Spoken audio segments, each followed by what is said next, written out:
Well, hey, TCAT, I'm so sorry that I'm not here with you all in person today. I had a really unique opportunity to go spend some time with my son this weekend on spiritual renewal at an Outback retreat, and I just couldn't pass it up. And I know what you're thinking. It's the Sunday after Easter, the pastor took off, and you came and you wanted to be here, and all of those things went through my mind when I was thinking about agreeing to do this too. But the truth is, deep down inside of who I want to be as a man and as a person, I want to be a good dad. I want to be a good husband. And so those are really top priorities for me. And so being able to take space for my own spiritual renewal and spiritual renewal in my relationship with my son, and for us to grow together and be able to grow closer to God, it means a lot to me. I think it kind of drives the way I look at why we do what we do here at church.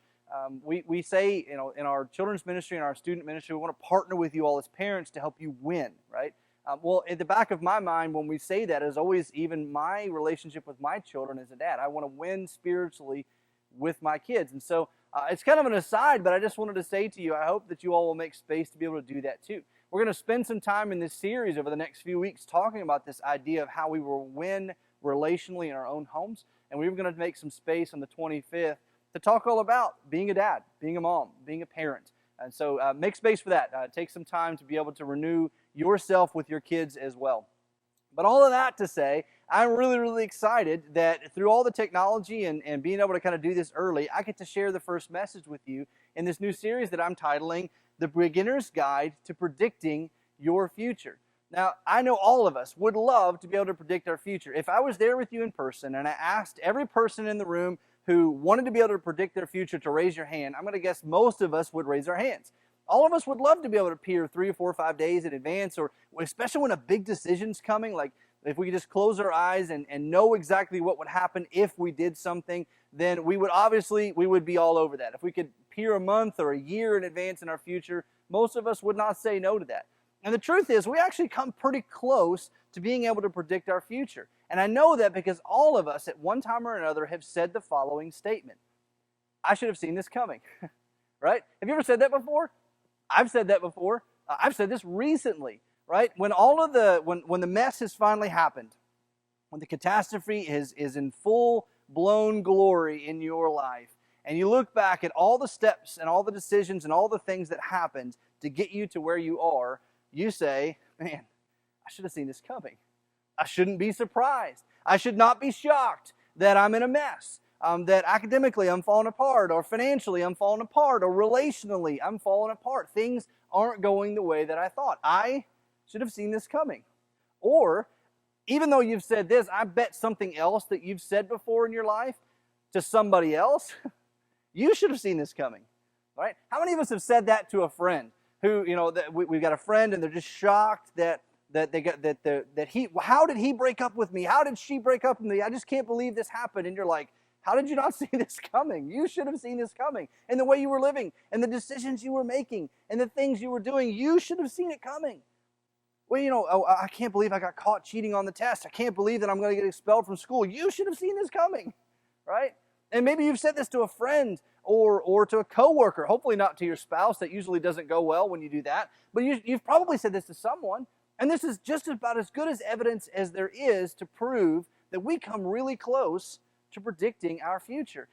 Now, both these statements, if you kind of put them together, they point at something that's pretty surprising to a lot of us. When we say things like, man, I should have seen this coming, or you should have seen this coming, when someone says those statements, what's interesting is people can look into our lives and see things we can't see, and we can look into other people's lives and see things they can't see. Does that make sense? In other words, we say things like you saw something that was going to happen in somebody else's life, and they saw something that was going to happen in your life, but none of you saw those things in yourselves.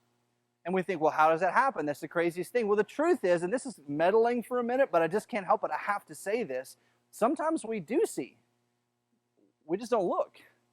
We just pretend like, oh, I'm gonna block that. I'm gonna pretend like that's just not happening, and I'm just gonna I know that this isn't quite leading where I want it to go, but I can make it work, right? I can re-steer the ship. I can get stuff moving in the right direction eventually, and we just pretend, right? And everybody around us is going, this is not going to go the way you think it's going to go. This is not going to end up where you want to be. You see, you just don't look. And I think this is the core of a lot of the problems that happen in our lives. Not all of them, but most of the problems in our lives are testament to this idea that we just don't look. We just don't pay attention to the things that are happening.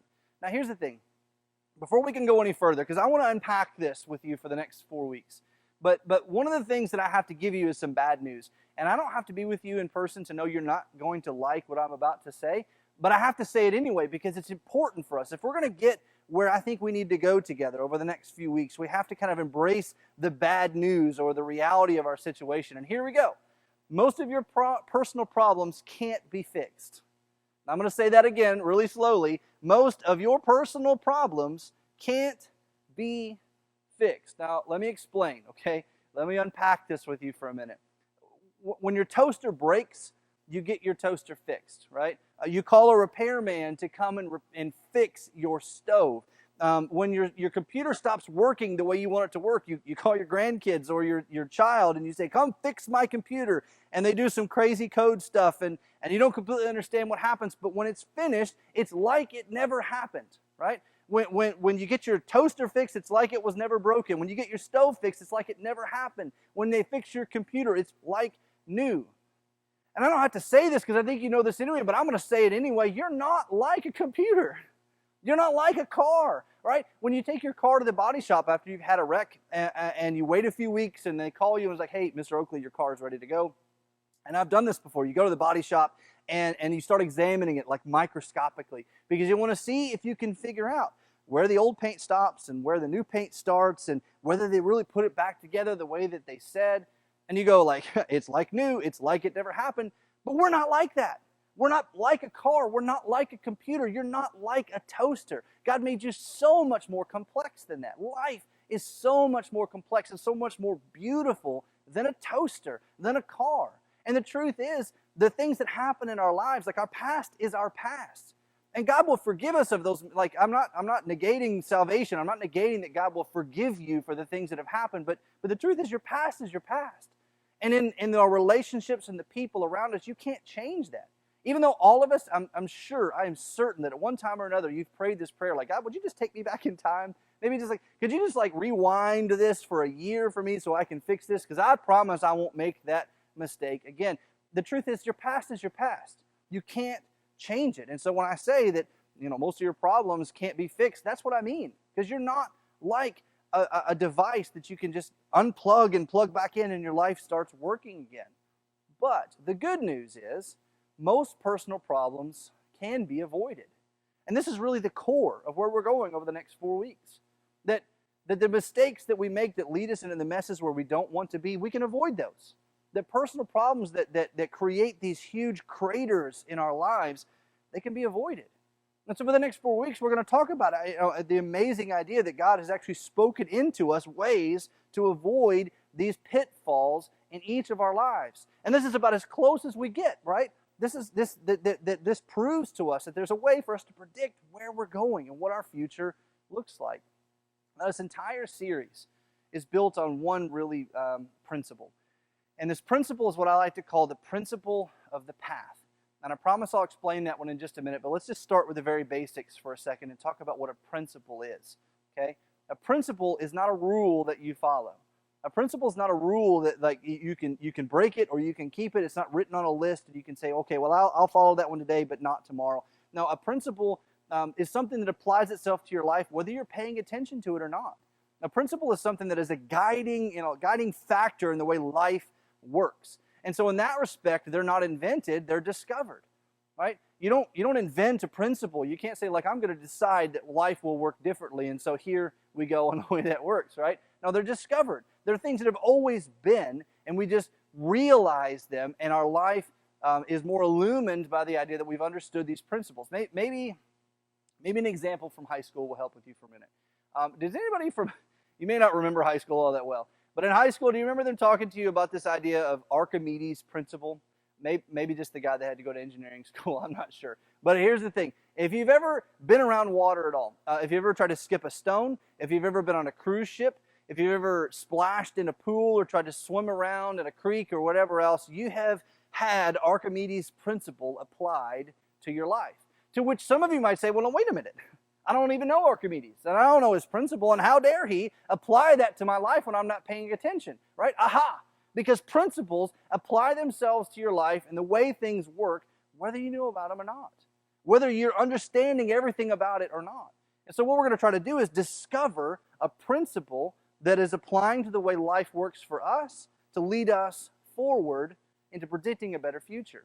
So, if you don't know, Archimedes was actually the guy who, in the 3rd century BC, discovered, if you figure this out by now, the idea, the principle of buoyancy, that things float or sink in a certain way in water, right? And you think, well, like, it took him to the 3rd century BC to figure that out, right? As long as water has existed and throughout all of the creation history, it took him to the 3rd century BC to discover this, right? He didn't invent that. He was just the first guy to write it down. And that's how all these principles work. I didn't invent what I'm about to tell you. It's just something we've discovered. Now, one more thing before we can unpack this and kind of get into the meat of our discussion for today. One more thing. I need to tell you this because all of us, whenever we talk about our personal problems and quick fixes and all that stuff, we start kind of laying out this dichotomy between a path and a solution. And that's going to be really important for where we're going, right? If we're going to talk about the principle of the path, that's where we're focusing. We're not talking about the principle of the solution. Let me explain. A path is far more valuable to us than a solution. Whenever you're lost and your GPS kind of leads you into a parking garage and you're like, I'm not really sure this is where I wanted to end up. You call the person who you're supposed to be meeting with, and do you say something like, hey, I need a solution? No, what you say is, I need directions, right? I don't think I'm where I'm supposed to be. Could you give me directions to get to where I want to go? And so that's a big deal for us, for what we're talking about. We're not talking about solutions. We're talking about direction. We're talking about change in our direction. And the truth is, those changes in direction are what guide us to where we want to go in the first place. And another overarching principle that happens in all of this for us is that we get to where we should be the same way we got to where we shouldn't be. You chose a direction. You made a decision to head in a certain path in a certain direction that got you where you didn't want to go. So in order to get to where you do want to go, you got to choose a new direction. And so it's still a choice of direction. It's still a choice of change in trajectory, but you're going to get the same results. You're going to choose to head in one direction or the other. And here's why I think this is important. This is why I'm even talking about this in the first place. Some of us are living in the wrong direction. Some of us are not heading in the direction where we actually want to go. We're living in a direction that's not going to get us where we want to be. And I look into people's lives that I love so much, and this just breaks my heart. And I know you do too. Maybe as a parent, you've looked into your child's life like they're living in the wrong direction, and this is not going to get them where they want to go. There's so much space for us to be able to discuss this. This is the perfect spot, right? In our relationship with Jesus and the way that God taught us how to live, this is the perfect space to be able to talk about change in direction. Because you can live in the wrong direction for a long time and actually not know you're going in the wrong way, right? I mean, how many of you all, when you've been lost, understood you were lost like 30 yards after you got lost? Do you understand what I mean? Like, you were driving down the road and suddenly you discovered you were lost. It was not like you could go, oh, I was lost here. Oh, take 30 steps back and I'm found again. Lost, found, lost. It's not how it works. Usually you figure out that you're lost a long time after you made the wrong decision. Well, the thing is, if you change direction, things will eventually change in your life. And you have to discover where it is that you are now and where you want to go. And this principle of the path is what guides all of that. Now, here's what's really cool. Believe it or not, Jesus talked about all of this. Because of course he did. right? Jesus spent so much time talking to us about the way life was supposed to look because he had this new idea. He had this new dream for each of us that he wanted to see our lives look differently. He wanted us to understand what God's best for us really was. And so, yeah, that little dusty book that's been sitting on your mantle that your grandma gave you for, a gift, and you set it down, and she said, don't set anything on it, but just, don't open it, right? And you set it on the mantle, and you haven't touched it for years. That book contains the answers that help you predict your future. It contains this wonderful story and these wonderful guidelines and these wonderful principles from Jesus saying, look, life could be so much more than you're making it. And he talked all about this idea of the principle of the path. Now, what's interesting is the scripture, this story we're going to talk about today, is really captured at the end of what we call the Sermon on the Mount. And Jesus' Sermon on the Mount, if you didn't grow up in church, you might not know this. Jesus' Sermon on the Mount was his kind of collection of the perfect guiding principles and guidelines for the way he wanted to see life happen. And he gave this sermon, I've always imagined, because there's a couple different versions of it recorded in our Bible, that this was his go-to material. When he sat down and there was a group of people, these are the things that he talked about. And these were amazing, unbelievable things that he talked about the way life worked and what God wanted. And it just blew people's minds. And whenever he got done giving this, people were just like, wow, this is amazing. This is so good. And we're going to talk about that in a minute. But what's interesting is at the very end of the version of the Sermon on the Mount in the Gospel of Matthew, Jesus kind of gives a parable that sums it all up. And he's given all this truth, and he's talked about the way life works, and he says this is super important, and I want you guys to do this. And he gives this parable in order to get people to come to grips with how important what he just said was.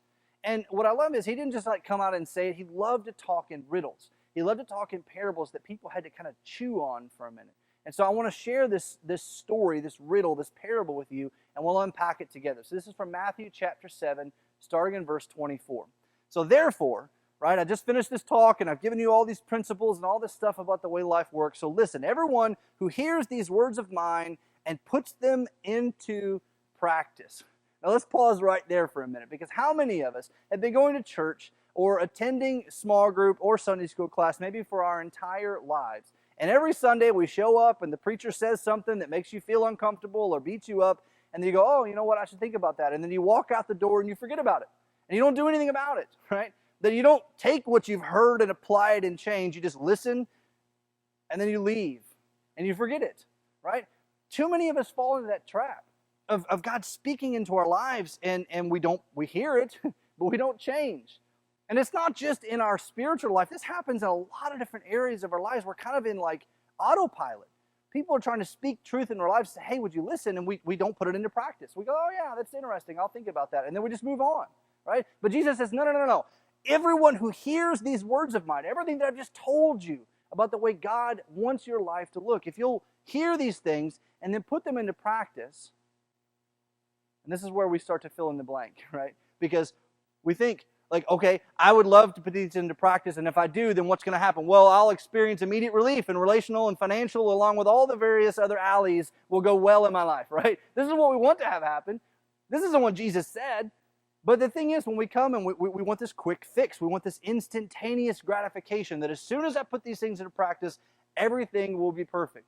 Jesus didn't sugarcoat it. He didn't say that. This isn't what he said at all, right? Or what about this one? We want him to say something like this. Therefore, everyone who hears these words of mine and puts them into practice will have discovered the fix to all their problems, right? Jesus never said this either, because life is so much more complex than this. It's so much more beautiful and wonderful than this. And Jesus wasn't offering just a fix. He was offering something so much more. And so when we read these principles and we read these stories from Jesus about the way he says to live our lives, we think it's going to fix things, but it's not meant to do this. It's meant to do something so much more. It's to give us direction and give us purpose. And so he says, therefore, so what really happens in 7:25, therefore everyone who hears these words of mine and puts them into practice is like a wise man, right? Someone who's paying attention. See, in this case, a wise man, the way Jesus is talking, is someone who is reading what's happening, stepping back, slowing down enough to go, okay, what is this going to mean?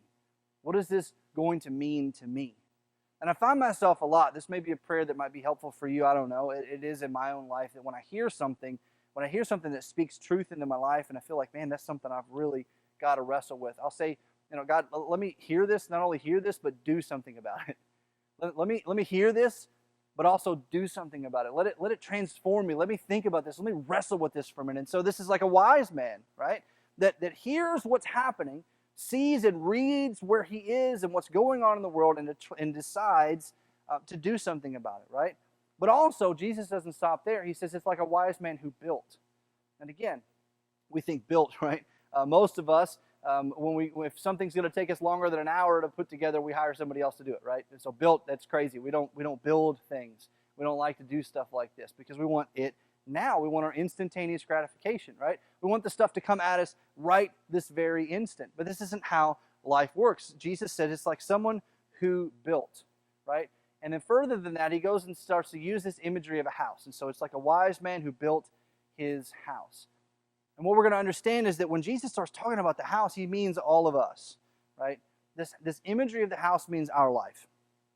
It's like someone who stepped back, heard something that should change them, that should make them think critically about life and about the things that are happening, and decided to put into practice what he heard, and then built his life, built his house. And ultimately what Jesus says is they built the house on the rock.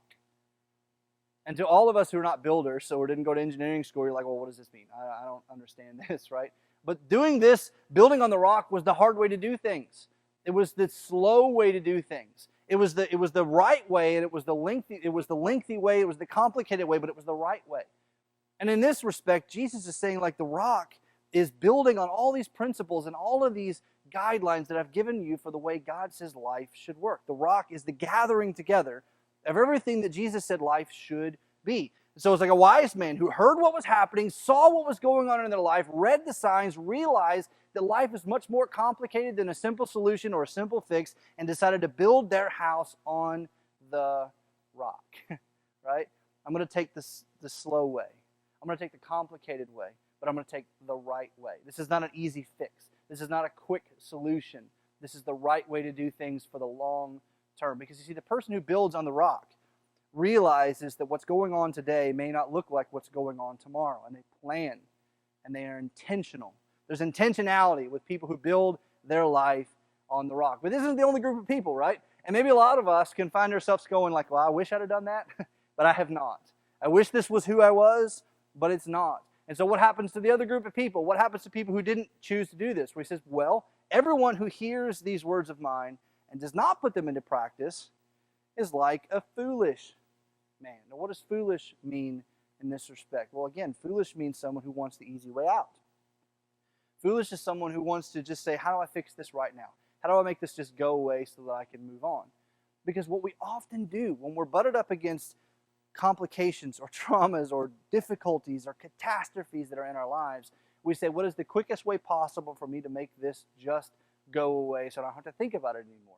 And so the foolish man in this respect is someone who sees the truth, like, right? It's something that's like, obviously this is something that's important, and they decide rather than actually applying it and doing the right thing, that's going to be too hard, that's going to be too complicated, I'll just go the other way. And they're the kind of person who thinks, again, they can push Control-Alt-Delete on their life. They think like, okay, well, I know that marriage isn't going very well right now, and I'm not really sure that this is going to end where I want, but if it's not, I'll just get remarried again, right? I'll just get divorced, and I'll get remarried again, and it'll be fine. And all your friends are looking in your life going, why would you abandon that relationship? Why would you not try to work on things? I'll just unplug, and I'll plug back in, right? This is the kind of person who says, you know what, I know that I'm spending money like water right now, and I really shouldn't be, but you know what, eventually I'll just file for bankruptcy. That's easy. I'll do that, and then I'll just unplug and plug back in. They're not realizing how wonderfully complex they are. They're thinking they can find an easy fix, right? And here's how we know this, because Jesus leans in and says, this foolish man built their house on the sand. This foolish man built their house on the sand, to which, again, those of us who are not builders or not engineers go, well, I don't understand what that means. Well, this was the quickest way to find progress. You didn't have to do any foundation work. You didn't have to try to level anything. You just get started. This is the kind of building site that they get started, and the next day there's a house sitting there, right? It's finished, and everything looks great, and people are like, wow, look how fast they put all that back together. But there's nothing holding it up. There's nothing holding it up. To which everybody in Jesus' audience goes, oh man, yeah, I get that so much. But us 2,000 years later, we're like, I don't know, I don't get it, right? They built their house with nothing holding it up. And again, this is the assumption of someone who says, you know what, the weather today is going to be like the weather tomorrow. What I'm facing right now, and what I'm going through right now, this good place that I'm at or whatever, this is the way tomorrow is going to look like too. They're not planning for the future. They're not thinking about what could come their way.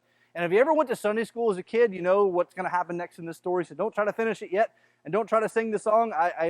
I've practiced this a couple times, and I've found myself singing the song every time. So I'm going to try not to do that, right? But what happens in the story, right? The rains came down and the floods came up and I did it anyway, right? The rain came down, the streams rose, the winds blew and beat against the house, and it fell with a great crash. Because of course it did. Everything in our life, when it comes crashing down, it is a great catastrophe. When the foundation of our lives is crumbling, or when our house is not built on the rock, when it's not built on the firm foundation of principles that are guiding us to look in the long term, and it finally falls apart, it is a catastrophe. These are not small occurrences. These are not small things that happen. And I'm going to guess that at least some of us sitting in this room have experienced something like this before. When there's not anything holding your house together, when there's not anything holding your life together, and the floods come up, and the rains come up, and the winds come up, and life gets complicated, and things get hard, it creates a great crash in your life. And I've had one of these great crashes in my life. It is not a pretty picture. And I don't ever want to experience that again. Do you? I don't think anybody would choose like, oh, I don't want to have a catastrophe in my life, right? And when I say catastrophe, this is an understatement, because when our lives come crashing down, there's fallout in our relationships, there's fallout in our finances, there's fallout in our jobs, there's fallout in the way we parent. I mean, this creates so much agony and so much destruction and so much carnage in our life and in the lives of the people around us. And none of us would choose this. That's what's hilarious about this whole thing. None of us would choose for our lives to come to a great crash. But unintentionally, every single day, through the decisions that we make for the quick fixes and the easy solutions, rather than thinking about what it is that is guiding our life and looking at the long term, we plan for a great catastrophe in each of our lives. But here's the thing. Then we look into the lives of the people who built their house on the rock, right? And the scripture tells us what ends up happening to them, and we start to fill in the picture, because we think things like this. Well, the people who built their house on the rock, their house didn't fall because they were so lucky. Those folks are just so lucky. Look at them. Everything's going their way, and man, they just lucked out, right? No, they didn't, right? To which Jesus goes, now come on, seriously, this is not how life works. They're not lucky. They were intentional. They were thinking. They were planning, right? It did not fall because it had its foundation on the rock. They heard these principles that Jesus had said. They heard this powerful teaching from Jesus about how God wanted life to work, about how beautifully complex we all are. And instead of looking for the easy solution, they built their house on Jesus, on the rock, on the foundation of the gospel. And rather than having a great crash in their life, the winds came down and the streams came up, and the rain was beating against the side of the house, and it held. It did not fall because it had its foundation on the rock. Now here's the cool thing, and I'm kind of nerdy, so I'm gonna bring this up every time this happens. It happens a lot throughout the Gospels, and it's an aside, but I really love it. Right after he finished, right, when Jesus finished saying all these things, it says that the crowds were amazed at his teaching, because he taught as someone who had authority, and not as their teachers of the law. They were like, oh wow, Jesus said something we can actually grab onto. Jesus said something that affects the way I'm going to live my life. It actually changes the way I want to look at things. Jesus spoke as someone who had authority and made sense, and people were amazed at what they were seeing. Now, again, I want to step back from this for a minute. Let's put all this together for a second. Here's the thing. This is the driving force behind everything I'm going to say in this sermon series for the next few weeks. As a pastor, there are things that break my heart. There are things that kind of like I look out and it just makes me cry. And these are the things that keep me up at night. These are the things that when I look into your lives and I see what's going on, it hurts me. And the thing I think that hurts me the most is when I look into your lives and I see people who are not living in the direction that is going to get them where they want to go. That you have you want to end up someplace on purpose. You have a goal in mind, but what you're doing and the way you're living is not going to get you where you want to go. And we do this. We do this all the time. We as human beings are so prone to this, that we live in a direction that's not going to get us where we actually want to be, where we want to go. But we get started and we're like, well, I've already started and I can't stop now and there's no redirecting this. I'll just try to fix it as I go. Well, no, you're not going in the place you want to go. And here's the truth. This is deep. This is huge, okay? If you get lost when you're driving your car, you show up 15 minutes late to the party or to the office, everybody has a laugh at your expense, you laugh it off and you go on, right? But when you get lost in life, you miss your 20s. You miss your 30s. And then we have that whole thing that we all call the midlife crisis when we get in our 40s and go, man, I'm just not where I want to be. My gosh, my life has not turned out the way I hoped it would, because you get lost along the way and you didn't realize it until it was too late. You made a decision about the direction of your life and the place that you thought you wanted to go, and it was leading you exactly in the opposite direction of where you wanted to end up. Right? This is big. You can't wish or pray or talk your way back in time. You can't make the past come back. It's not like that movie Click with Adam Sandler where you can hit the reset button or the rewind button on your life. That's not how it works. That's not how life works. And when you miss your 20s and you miss your 30s and you end up in your 40s and your 50s and you go, man, this life is just not where I wanted it to be. Or even now, at this very moment, you're like standing here saying, man, the direction that I chose for my life is just not taking me where I want to go. This is the opportunity that you have to go, you know what? I can start to build my house on the rock. Right? I can step back now and decide intentionally that I won't be able to wish my time back or talk my time back or pray my time back. I can't get this moment back. It's time for me to make an intentional decision about the direction that I'm going. And this, my friends, brings us to the principle of the path. The principle of the path is very simply this: your direction determines your destination. In other words, the best way for you to predict your future is to pay attention to where you're headed. The best way for you to understand your future, to predict where you're going, is to pay attention to where you're headed.